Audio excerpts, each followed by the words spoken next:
Bonjour à tous, nous allons voir aujourd'hui les explorations neuroradiologiques diagnostiques crânio-encéphaliques. Nous allons commencer tout d'abord par la radiologie conventionnelle standard. Parmi les incidences fondamentales du crâne, nous avons la radiographie du crâne de face et de profil. Pour la radiographie du crâne de face, le plan frontal du crâne est parallèle au plan du film. Cette radiographie va nous permettre une vue complète du crâne avec la superposition de la base et du massif facial. On va devoir donc analyser la voûte avec les deux tables internes et externes et le diploé, de même que les sutures, la suture sagittale médiane ou interpariétale, la suture coronale et la suture lambdoïde. Pour la base du crâne, les structures osseuses sont plus ou moins superposées au massif facial, de l'intérêt de l'incidence complémentaire de profil. Il existe également des variantes telles que le nez menton plaque qui nous permet une étude des sinus de la face et des orbites. Schématiquement, on doit analyser sur le nez menton plaque les sinus frontaux, maxillaires et les cellules ethmoïdales. Sur la face, l'étude doit être complète de la voûte, de la base et du massif facial, sans oublier l'analyse du contour supérieur de la petite aile du sphénoïde, de la fente sphénoïdale et de la ligne temporale. Voici donc une radiographie du crâne de face, où l'analyse doit être complète au niveau de la voûte, ainsi que l'analyse des sutures, en un ici la suture sagittale médiane, et en 3, la suture lambdoïde ou pariéto-occipitale. On passe donc à l'incidence de profil ou latérale, qui est une incidence complémentaire à la face et dont le plan sagittal du crâne est parallèle au plan du film. Elle nous permet donc une vue complète du crâne avec analyse de la voûte du crâne, avec les deux tables, le diploé ainsi que les différentes sutures. Pour la base du crâne, la radiographie de profil, elle permet de dégager les superpositions osseuses de la face du crâne. Donc la base va être dégagée avec une analyse des 3 étages, antérieur, moyen et postérieur, de même que l'analyse du massif facial. Voici donc une radiographie du crâne de profil, donc l'analyse de la voûte, de la base du crâne et du massif facial. Pour la base du crâne, les 3 étages sont dégagés. L'étage antérieur avec l'analyse du sinus frontal et des toits des orbites, l'étage moyen, la selle turcique et le sinus sphénoïdal, et l'étage postérieur, l'analyse de l'apophyse basilaire occlusus et du trou occipital. Après avoir vu les radiographies standards, on va passer aux examens spécialisés. Commençons donc par l'échographie Doppler transcrânien, qui est souvent utilisée dans les urgences neurologiques vasculaires. L'abord est transcrânien, osseux, à travers l'écaille temporale. C'est une technique qui utilise les ultrasons. L'appareil est doté d'une sonde émettrice-réceptrice. Il s'agit donc d'un examen non invasif, donc ne présentant aucune contre-indication. L'examen se fait par une étude morphologique suivie d'une étude dynamique. C'est donc l'étude du spectre et l'étude en mode Doppler couleur.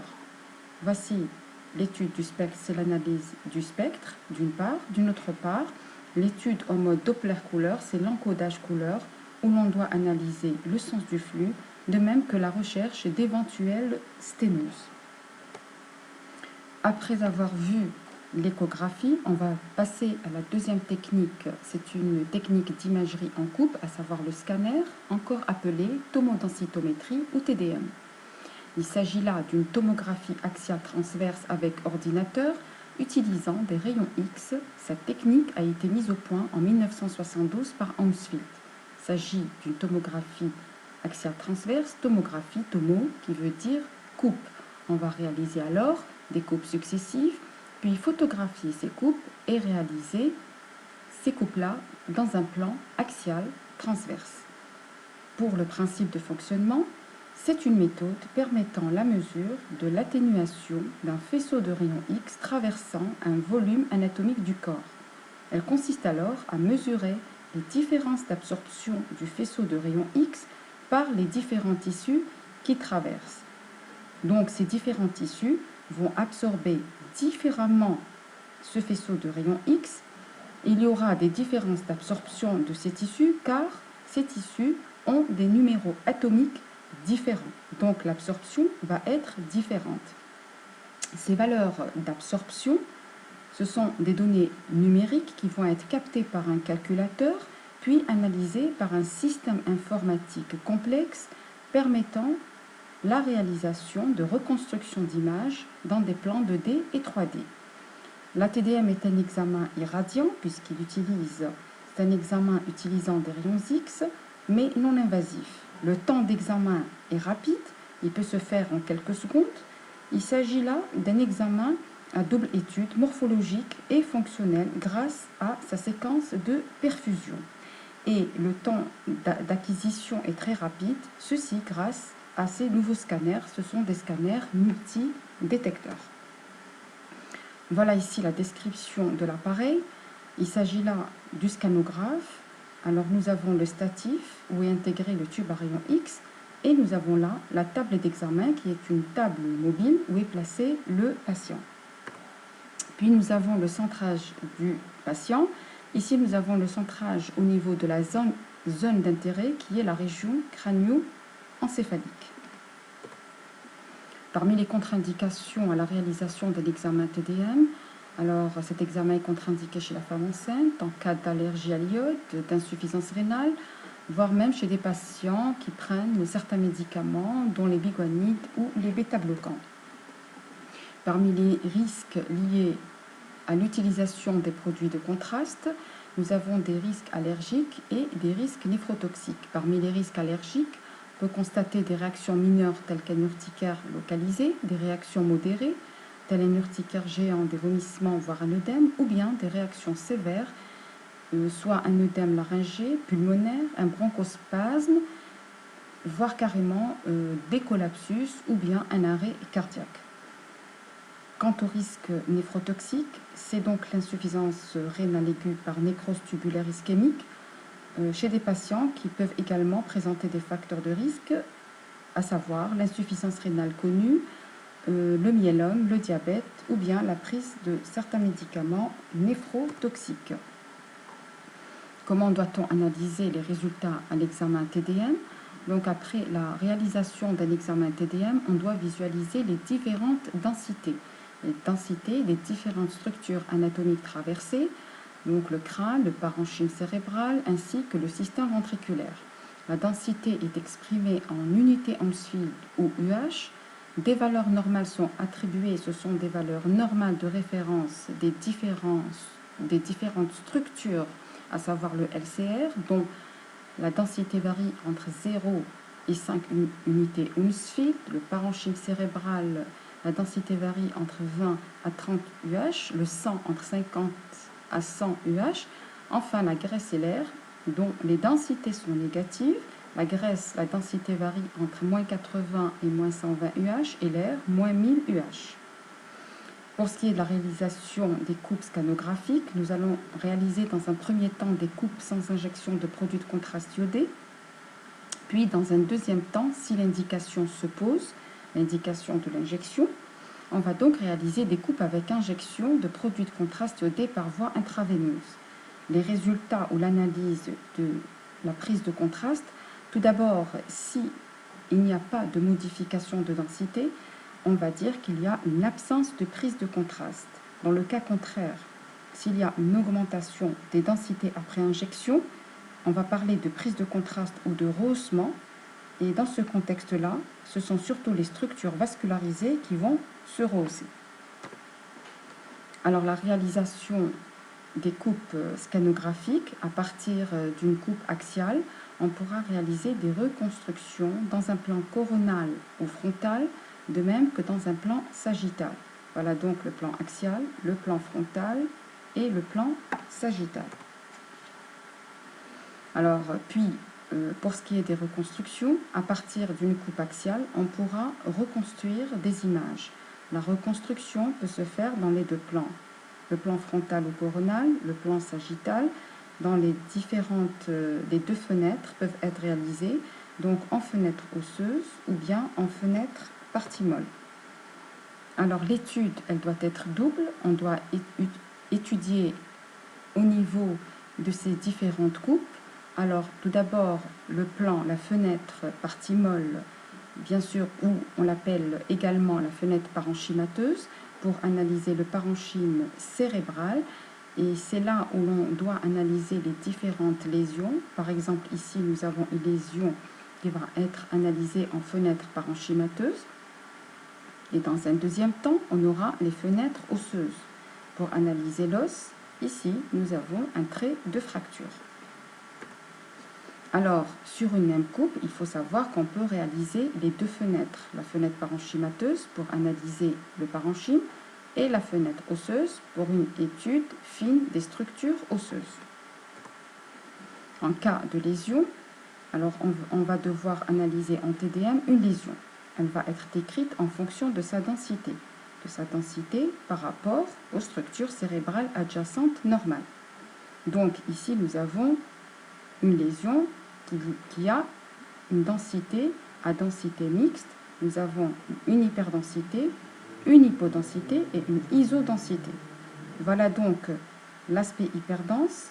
Il va être toujours comparé au parenchyme sain. Hyperdense, la couleur est plus claire. Ici, nous avons une zone hypodense de couleur sombre. Et ici, nous avons isodense, iso qui veut dire même densité que le parenchyme cérébral.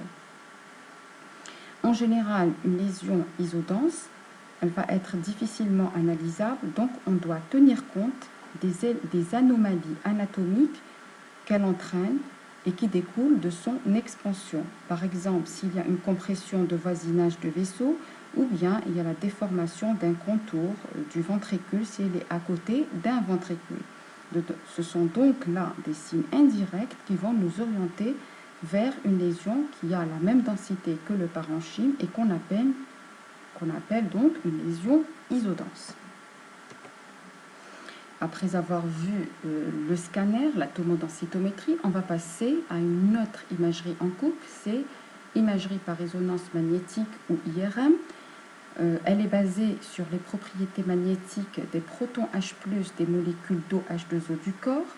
Lorsque ces protons H+, sont placés dans un champ magnétique élevé, ils s'orientent tous parallèlement au champ magnétique et se maintiennent dans une position d'équilibre.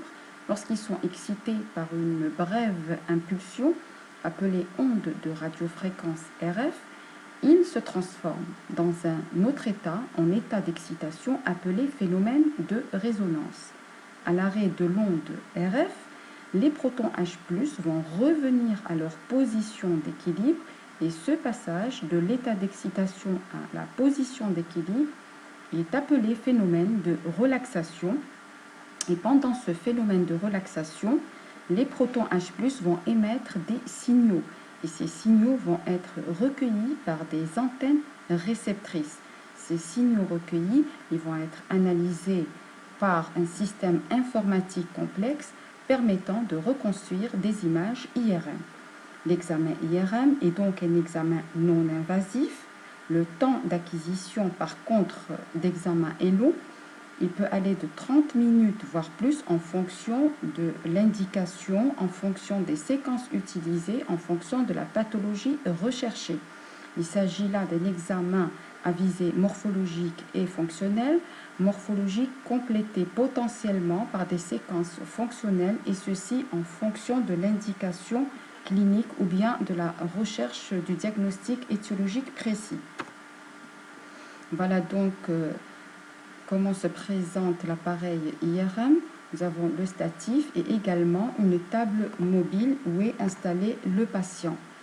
Donc ça se passe dans une salle où règne un champ magnétique.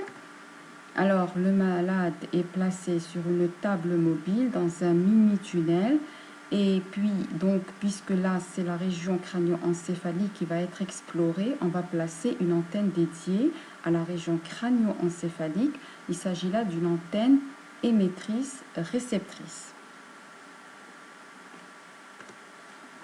Parmi les contre-indications, ce sont les contre-indications absolues à la réalisation d'un examen IRM.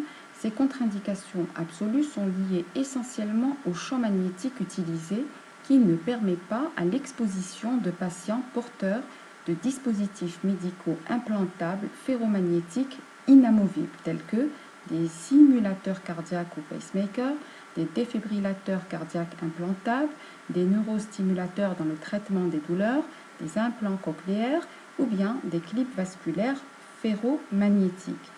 Toutefois, à l'heure actuelle, il existe des dispositifs médicaux non ferromagnétiques qui autorisent à la réalisation d'examens IRM. Parmi les contre-indications relatives, nous avons la grossesse.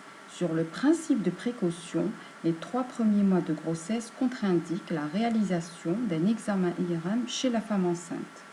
Cela d'une part. D'une autre part, nous avons également la claustrophobie chez les patients claustrophobes qui ne peuvent supporter la réalisation d'un examen IRM. Alors pour ce qui est des résultats, on doit analyser le signal des différentes images. On parlera alors de normosignal, d'hypersignal ou d'hyposignal. Parmi les avantages de l'IRM, il s'agit d'une méthode non irradiante, donc utilisable et répétitive. Il s'agit également d'un examen qui est complémentaire à la TDM. Nous pouvons réaliser un examen IRM suivi d'un complément TDM ou inversement, et ceci en fonction des indications. L'examen IRM nous permet également la réalisation de séquences angiographiques, et ceci grâce à l'injection d'un produit de contraste paramagnétique, le gadolinium. Nous allons ici analyser une coupe TDM et une coupe IRM pour montrer que l'IRM a une excellente sensibilité en contraste, notamment dans les examens du système musculo-squelettique et du cerveau. Elle permet donc de discriminer les différents types de tissus mous. On aura alors une analyse détaillée des lésions détectées. Voilà donc ici, pour analyser le parenchyme cérébral, on arrive très bien à voir la substance grise de la substance blanche. Alors qu'en TDM, il nous est difficile de bien analyser la substance grise et la substance blanche. Et donc, c'est pour cela qu'on va dire que l'IRM a une excellente sensibilité en contraste. La réalisation d'images IRM se fait dans les 3 plans, axial, coronal et sagittal. Voilà donc les 3 plans que l'on peut réaliser en IRM. Alors, on va obtenir des séquences. Alors, ici, nous avons des séquences T2. Ici, nous avons séquence T1. Dans les différents plans, plan axial, nous avons le plan coronal et le plan sagittal. Comment analyser et reconnaître les différentes séquences? Voici ici une séquence T1 en spin écho. Comment la reconnaître? Il faut voir le système ventriculaire et donc analyser le LCR qui est en hyposignal, donc noir, et cela d'une part. D'une autre part, ici, c'est une séquence anatomique, c'est-à-dire la substance grise, elle est donc en hyposignal par rapport à la substance blanche, et c'est comme ça que l'on reconnaîtra la séquence T1. Pour la séquence T2, le LCR est en hypersignal, donc blanc. Et c'est une séquence où la substance grise est en hypersignal par rapport à la substance blanche. Voilà donc les 2 critères qui nous permettent de reconnaître cette séquence. On passe à la séquence flair, on l'appelle également séquence T2 à LCR noir, où le signal du LCR est aboli. Donc pour la séquence flair, elle va nous permettre par exemple une excellente analyse de l'œdème cérébral qui va apparaître en hypersignal. Ici, c'est une séquence de diffusion. Comment la reconnaître? C'est une séquence flair, mais qui est floue, qui est artefactique. Alors, en résumé, qu'est-ce qu'elle nous apporte l'IRM par rapport à la tomodensitométrie? On va dire que l'IRM a une excellente résolution en contraste, c'est-à-dire elle nous permet une excellente analyse des tissus mous, notamment au niveau cérébral et musculo-squelettique. Quant à la tomodensitométrie axiale, elle fournit des images de très haute résolution osseuse, à la recherche de fractures, de calcification d'une part, et d'une autre part, elle nous permet une excellente analyse des hémorragies. Donc, le scanner cérébral reste l'examen de choix dans les lésions traumatiques dans le cadre de l'urgence, à la recherche d'une part de lésions osseuses et d'une autre part à la recherche de lésions d'hémorragie à type d'hématome sous-dural, d'hématome intraparenchymateux ou d'hématome extradural. Pour terminer, on va passer à la dernière technique qui est l'angiographie numérisée. Elle utilise un tube à rayon X avec amplificateur de brillance. Il s'agit là d'une opacification de vaisseaux par injection intra-artérielle de produits de contraste iodé par introduction d'une sonde dans l'artère fémorale jusqu'au tronc supra-aortique, et ceci par contrôle radioscopique. Dans un deuxième temps, ce sera le cathétérisme sélectif des artères carotides ou vertébrales. Il s'agit là d'un examen invasif. Parmi ces contre-indications, elles sont celles du produit de contraste iodé et des rayons X. Voilà ici une salle d'angiographie numérisée où l'on a des amplificateurs et de la radioscopie pour suivre l'introduction et le trajet de la sonde.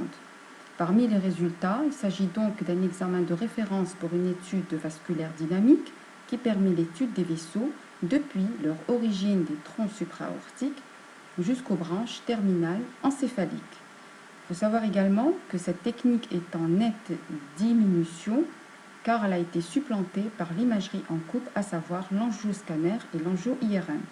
Elle garde toutefois deux principales indications dont le bilan préopératoire et permettre ainsi la cartographie vasculaire d'une tumeur ou d'une malformation vasculaire cérébrale et à visée thérapeutique dans le cadre d'une embolisation ou d'une chimio-embolisation. Voilà donc une angiographie numérisée, les clichés d'angiographie numérisée. Ici, nous avons la carotide gauche intracrânienne. Ici, nous avons le retour veineux. Alors ici, c'est pour vous montrer donc au décours d'une angiographie cérébrale, il y a la mise en évidence d'un anévrisme qui est saxiforme et on va réaliser cet examen pour une éventuelle embolisation. Je vous remercie.